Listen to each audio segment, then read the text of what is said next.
कि आपके कुरान की जो पहली आयत है, इकरा बिस्मे रब्बिल कल्लजी खलक, उसका पहला शब्द इकरा का अर्थ है नॉलेज, ज्ञान, एजुकेशन, इसी से रिलेटेड है। उसके एक बड़ा ब्रॉड मायने रखते हैं। उन्होंने कहा था कि इल्म हासिल करने के लिए, मतलब पढ़ने के लिए चीन तक जाना पड़े तो जाओ। बिहार के ही जो चीफ सेक्रेटरी है अमीर सुबहानी साहब, तो जब वो आईएएस बने थे और जब बुढ़ापा में आए तो कहाँ किस लेवल तक चले गए। हमारे हुजूर सल्लल्लाहु अलैहि वसल्लम ने को पहला वर्ड ही आया इकरा पढ़ने के लिए। तो ये बात है तो बहुत अच्छी चीज़ है। प्रशांत किशोर की बात को तो सबको स्वीकार करना चाहिए कि आप देखिए, जितना पंचर की दुकान हो, साइकिल की दुकान हो, या अन्य किसी चीज की दुकान हो, फल की दुकान हो, या छोटा मोटा जो भी दुकान हो, अरे हुजूर ने तिजारत के बारे में कहा है, लेकिन पढ़ाई के बारे में भी कहा है भैया। नमस्कार, मेरा नाम आलोक है। आप लाइव स्टीज देख रहे हैं। बिहार के नहीं, पूरे भारत देश के सुप्रसिद्ध शिक्षक पटना वाले खान सर हमारे साथ हैं। प्रशांत किशोर ने जो कहा, कुरान की आयत में जिस बात का वर्णन है, जो लिखा गया है, शिक्षा के बारे में बताया गया है, पढ़ो ये कहा गया है। क्या सच में जो मुस्लिम तबके के लोग हैं वो पढ़ते नहीं हैं? क्या उन्होंने पढ़ाई उतनी नहीं की है इसलिए उनको उतना सक्सेस नहीं मिल पा रहा है? हमारे साथ खान सर है। क्या कठिनाई है? क्योंकि हम अल्पसंख्यक समुदाय की बात करेंगे। प्रशांत किशोर ने जो कल कहा, इकरा शब्द जो आप बता रहे हैं, जिसकी चर्चा कर रहे हैं, इकरा का अर्थ होता है कुरान शरीफ में जो आयत है उसमें है। इकरा का अर्थ है नॉलेज, ज्ञान, एजुकेशन, इसी से रिलेटेड है। उसके एक बड़ा ब्रॉड मायने रखते हैं। मतलब कहने का मतलब है इल्म हासिल करना चाहिए। यहाँ पे जब हमारे पैगंबर साहब थे, पैगंबर मोहम्मद सल्लल्लाहु अलैहि वसल्लम, हालांकि हम लोग उन्हें इसलिए बोलते हैं, ऐसे पैगंबर साहब भी बोला जाता है उन्हें, नॉर्मली मोहम्मद साहब तो ऐसे नहीं कहना चाहिए। उनके लिए पूरा एक उनके चूँकि आखिरी पैगंबर थे तो उन्हें एक एहतराम देने के लिए मोहम्मद सल्लल्लाहु अलैहि वसल्लम बोला जाता है। तो उन्होंने कहा था कि इल्म हासिल करने के लिए, मतलब पढ़ने के लिए चीन तक जाना पड़े तो जाओ। वो इस बात को कब बोले थे? उस समय चीन जाना सबसे ज़्यादा टफ था। वो रेगिस्तान से घिरा है, पहाड़ों से घिरा है, चीन जाना ही उस समय एकदम बवाल का काम था यहाँ पे। तो मतलब इल्म हासिल करना है ना, तो चीन तक जाना पड़ेगा। और आज लोग हर घर में स्कूल, कॉलेज, अब तो गांव-गांव में पहुंच गए हैं, लेकिन ऑनलाइन क्लासेस हो गए। लेकिन इस दौर में भी अगर लोग पढ़ाई छोड़ रहे हैं तो एक समय आएगा बहुत पछताना पड़ेगा। आपको लगता है कि हाँ, जो उन्होंने कहा मुस्लिम तबके के लोगों को कि पढ़ना ज़रूरी है, क्यों? आखिर इतनी आबादी है, लोग वोट देते हैं लेकिन उन्हें उनका हक नहीं मिलता क्योंकि वो लोग पढ़ नहीं रहे हैं। अधिकतर लोग सिर्फ काम धंधे के चक्कर में ही रह जाते हैं। देखिए, पढ़ाई में एक तो नेगेटिव चीज़ ये है ना कि इसका रिजल्ट काफ़ी देर से मिलता है और कई लोग इसको समझ नहीं पाते हैं। लेकिन पढ़ाई से जो रिजल्ट होता है ना, उसका काफ़ी लंबे समय तक उसका इम्पैक्ट पड़ता है। अगर कोई बच्चा 15 साल का है तो अभी कहीं जाके कोई काम करने लगे, लोहा लकड़ के काम में लग जाए, किसी भी बिजनेस में लग जाए, वहाँ पे सब्जी बेचे, फल बेचे, कोई कारपेंटरी का काम करे, तो उसको इनकम आने लगेगा 2 पैसा। लेकिन उसको सोचना पड़ेगा ये इनकम बहुत ज़्यादा इसमें हाइप नहीं जा सकता है, कुछ लिमिटेड रहेगा। और जैसे जैसे उम्र बढ़ेगा लोग वो इनकम और घटते जाएगा। अभी कोई मजदूर है तो बुढ़ापा में थोड़ी ना उसका वैल्यू बढ़ेगा। लेकिन अगर कोई आईएएस है तो बुढ़ापा में वो चीफ सेक्रेटरी बन जाएगा। अब जैसे आप अल्पसंख्यक की बात कर रहे हैं, तो हमारे ही बिहार के ही जो चीफ सेक्रेटरी है अमीर सुबहानी साहब, तो जब वो आईएएस बने थे और जब बुढ़ापा में आए तो कहाँ किस लेवल तक चले गए? चीफ सेक्रेटरी रहे, उससे बड़ा राज्य में कौन सा पद हो गया? अब तो सेवानिवृत्त हो गए यहाँ पे। लेकिन वही हम कह रहे हैं कि अगर वो एजुकेशन के दम पे नहीं जाके अगर कोई बिजनेस करते या कुछ करते तो धीरे धीरे क्या होता है, एज ढलने के बाद उसकी वैल्यू कम होने लगती है। और पढ़ाई का अर्थ केवल नौकरी करने के लिए नहीं है। एक पढ़ा लिखा इंसान काफ़ी ज़्यादा इम्पैक्ट डालता है। जैसे एक मजदूर है, अब देखिएगा ना, वो ईंटा गिट्टी बालू सीमेंट उठाएगा, 10 साल बाद भी देखिएगा तो मजदूरे रहेगा। लेकिन अगर कोई पढ़ा लिखा इंसान है, ग्रेजुएट है, उसको अब मजदूरी की जगह 2 साल बाद वो मिस्त्री बन जाएगा, फिर ठेकेदार बन जाएगा, बिल्डर बनेगा, कॉन्ट्रैक्टर बन जाएगा, हो सके पता चला कि एक बड़ा बड़ा सोसाइटी बनाने लगा वो। तो ये ज़रूरी है। तो आप मानते हैं? देखिए, एक बार मुझे याद है, कई साल पहले ही आपने ही एक वाक्य कह दिया था तो काफ़ी उस वक्त विवाद हुआ था। मैं उस वाक्य को दोहराऊंगा नहीं। तो लगता है कि आईना भी दिखाना समाज में एक हिम्मत का काम है।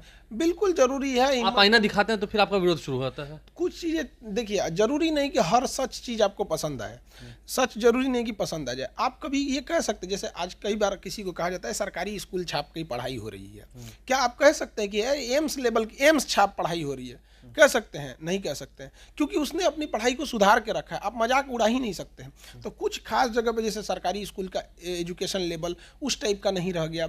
अभी मदरसों में भी बहुत सारे इंप्रूवमेंट की जरूरत, हालांकि बहुत सारे लोग कर रहे हैं इस चीज़ों में। कि एजुकेशन में भी बंटवारा हुआ मुस्लिम, ये सबसे बड़ी गलती हो गई मुसलमानों से कि हम लोगों ने क्या किया ना, इल्म को बांट दिया कि ये दुनियावी तालीम है, ये दीनी तालीम है।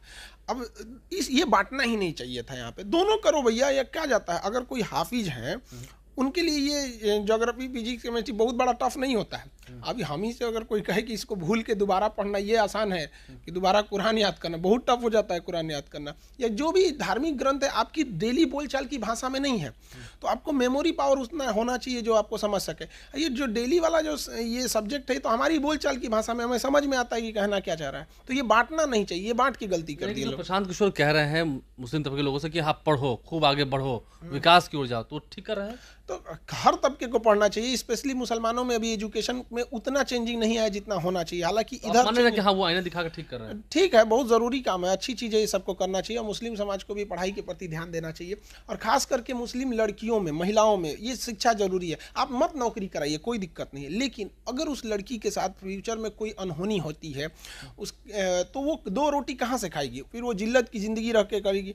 आज इतने डॉक्टर्स हैं, इतने बड़े बड़े लोग पहुँचे, तो अब वहाँ पर भी सुधार हो रहा है। नहीं तो आपको लगता है, आपने जब कोई महिलाओं की बात की कि लड़कियों की शिक्षा की बात की, बिहार में जो नीतीश कुमार कहते हैं अक्सर अपने भाषणों में कि साइकिल योजना की शुरुआत की, उससे बहुत बदलाव हुआ नीतीश सरकार में? हाँ, महिलाएं निकली, बिल्कुल बदलाव तो हुआ, और छोटे छोटे चीज़ें ही हमें एक बड़े पैमाने पे बदलाव को देखने को मिलता है। महिलाओं के लिए जो साइकिल योजना थी और सारे प्रोत्साहन योजना। एक और चीज़ कहना चाहेंगे कि महिलाओं की फीस के लिए गवर्नमेंट को कुछ सर्कुलर पास करना चाहिए कि यार उनके फीस पे जीएसटी ना लगे, या फिर उनकी फीस आधी हो। तो इससे भी लोगों को प्रेरणा मिलेगा कि अगर कोई एक बेटा को पढ़ा रहा है तो उतने में दो बेटी को पढ़ा सके, अगर आधा कर दे तो ये भी एक समाज को अच्छा संदेश जाएगा, जिससे कि लड़कियां पढ़ेंगी। और अगर महिलाएं पढ़ लेंगी ना तो समाज पढ़ लेगा, क्योंकि कभी भी पढ़ी लिखी माँ अपनी बेटे को अनपढ़ नहीं छोड़ सकती। अगर माँ पढ़ लिख लिए ना तो कहेगी कि हाँ हम बर्तन मांज लेंगे, तुम पढ़ो।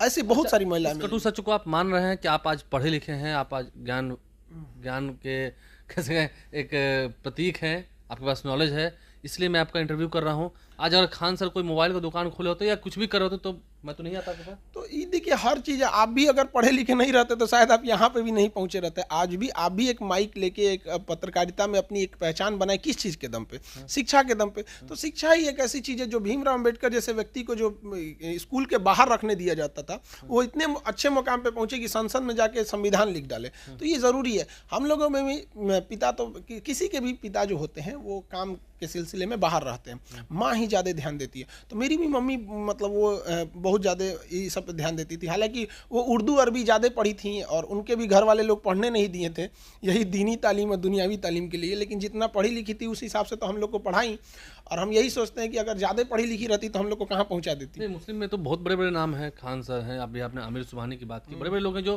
पढ़ाई की बदौलत हैं। बिल्कुल, बहुत ज़्यादा। फादर ऑफ अलजेब्रा देख लीजिए, तो बहुत सारी चीज़ें हैं इन्होंने। Father of algebra, father of algebra भी वहीं पर्शियन से आ रहे थे वहाँ पे, ये मुस्तफ़ा अबू बिन मुसाल करके हैं, वहाँ पे उनका पूरा नाम आता है। बड़ा लंबा, पर्शियन लोगों का नाम बड़ा लंबा होता है यहाँ पे अमूमन, देखिएगा तो उन लोग का।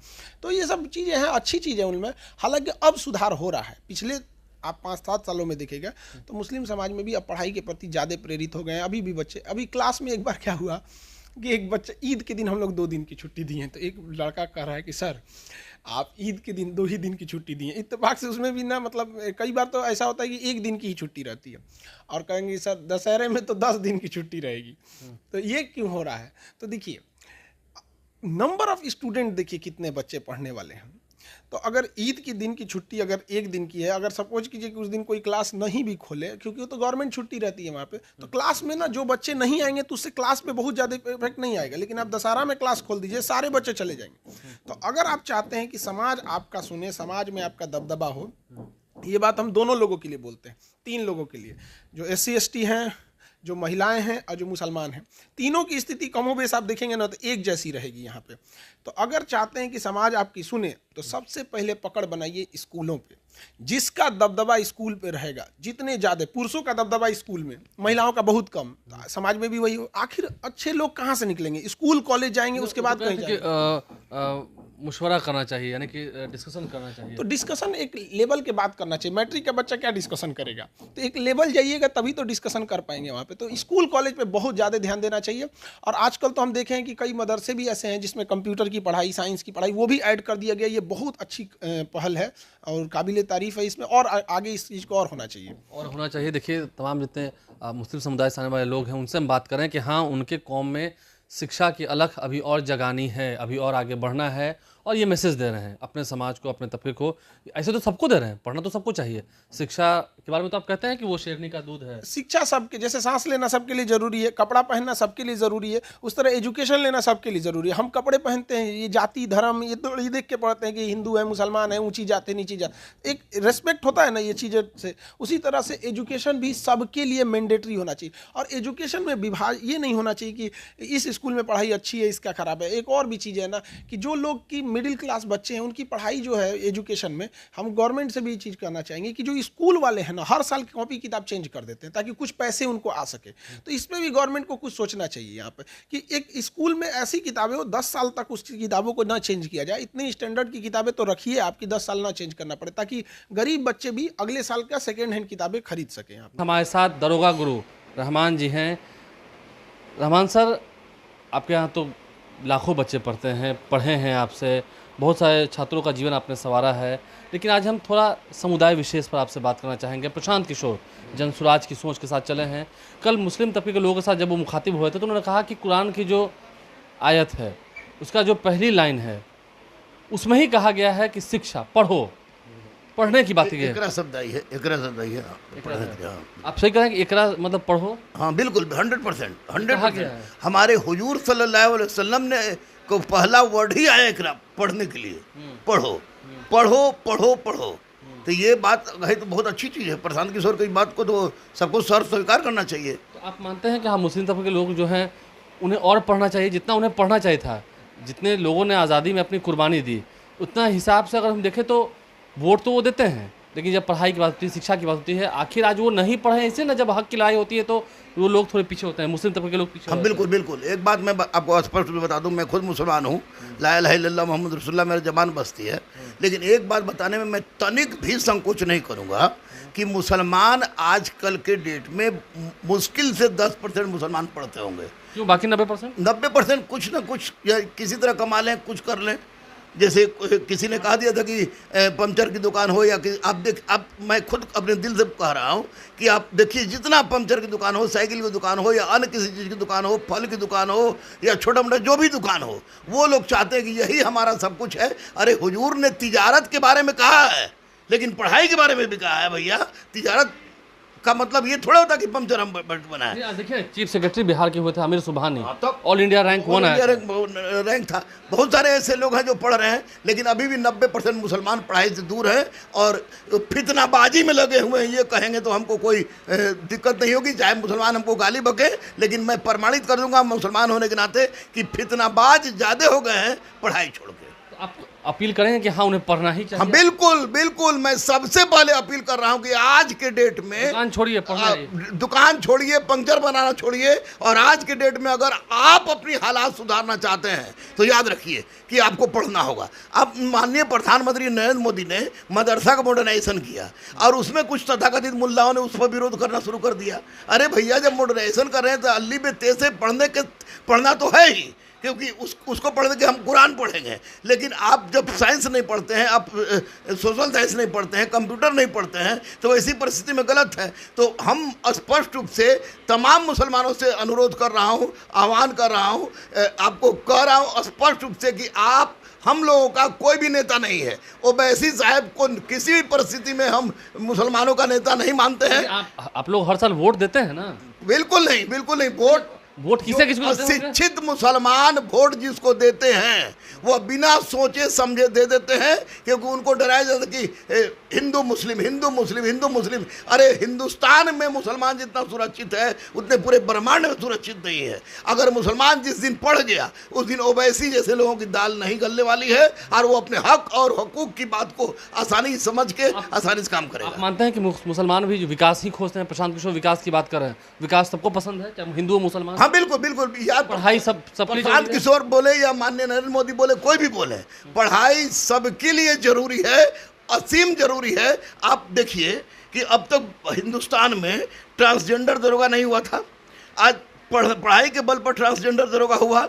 46 को सिपाही दरोगा बनेगी ट्रांसजेंडर में। आपके ही यहाँ से कोचिंग? हाँ बिल्कुल। तो पढ़ाई करके ही तो जब पढ़ाई से सब कुछ, मैंने मोहल्लों को झोपड़ी में और झोपड़ी को मोहल्लों में बदलते हुए देखा है पढ़ाई के बल पर। और अगर इसको मुसलमान अगर नहीं मानते हैं तो निश्चित रूप से इससे बड़ा दुर्भाग्य नहीं होगा, क्योंकि अगर आप अपनी वजूद को, कुरान शरीफ को भी नहीं मानते हैं, कुरान शरीफ को मानते तो पढ़ते, हदीस को मानते तो पढ़ते। ये लोग टूट भैया कठमुल्ला नेता को मानते हैं, इसलिए पढ़ाई से दूर रहते हैं। अरे भाई, भारत एक ऐसा मुल्क है जिस मुल्क में जो पढ़ा वो आगे बढ़ा। हमारे बाबा साहब अम्बेडकर ने पढ़ाई की, संविधान लिख दिया, तो फिर ये मुसलमान कब सुधरेंगे? ओवैसी तो नहीं सुधारेगा, ये तो तय है। ना अकबरुद्दीन ओवैसी सुधारेगा, ना कोई मस्जिद के आपको पेशीमाम सुधारेंगे। इनको खुद सुधारना होगा, तब मुसलमान सुधरेंगे, अदरवाइज कोई रास्ता नहीं है। इसी तरह भटकाए जाते रहेंगे। कहने का मतलब अब यह है ना कि खुद से खुद की जंग जारी है, खुद से खुद की जंग जारी है। और अभी मुसलमान पूरी तरह से जाहिलियत के अखाड़ा में कूदा हुआ है। 10 से 15% मुसलमान को छोड़ के। बोल रहे हैं कुछ लोग आपका विरोध भी कर देंगे। कोई फर्क नहीं पड़ता है। मैं मुसलमान हूँ, मैंने पढ़ लिख के रीग पे शोध किया है, कई लोगों को पढ़ाया है, मैंने कितने लोगों को पढ़ाया है, कितने मुसलमान बच्चे हमारे यही सही पे से, लेकिन जो नहीं है वो बर्बाद है। जूस बेच रहा था बाप, हम भी जूस बेचेंगे। अरे सब्जी बेच रहा था बाप, हम भी सब्जी बेचेंगे। साइकिल का पंचर लगा रहा था बाप, हम भी साइकिल के पंचर लगाएंगे। क्यों? ये इसलिए ख्याली रोने के लिए कि हिंदुस्तान में हम उनके साथ गलत होता है। अगर हिंदुस्तान में गलत होता मुसलमानों के साथ, तो इंडियन क्रिकेट टीम में जहाँ पूरे उससे ज़्यादा टफ कंपटीशन कभी है ही नहीं, एक बार में 3-3 मुसलमान खिलाड़ी रहता है। अरे पढ़ के तो देखे, ये पढ़ के देखे, इनका हर जगह हर वजूद इनको मिलेगा, हर जगह हर वजूद मिलेगा। दरोगा गुरु रहमान सर हमारे साथ थे, क्या कुछ उन्होंने कहा है आपने सुना है। आप लाइव से बने हैं, हमारे चैनल को सब्सक्राइब कर लें, साथ साथ फेसबुक पेज भी लाइक करें। धन्यवाद।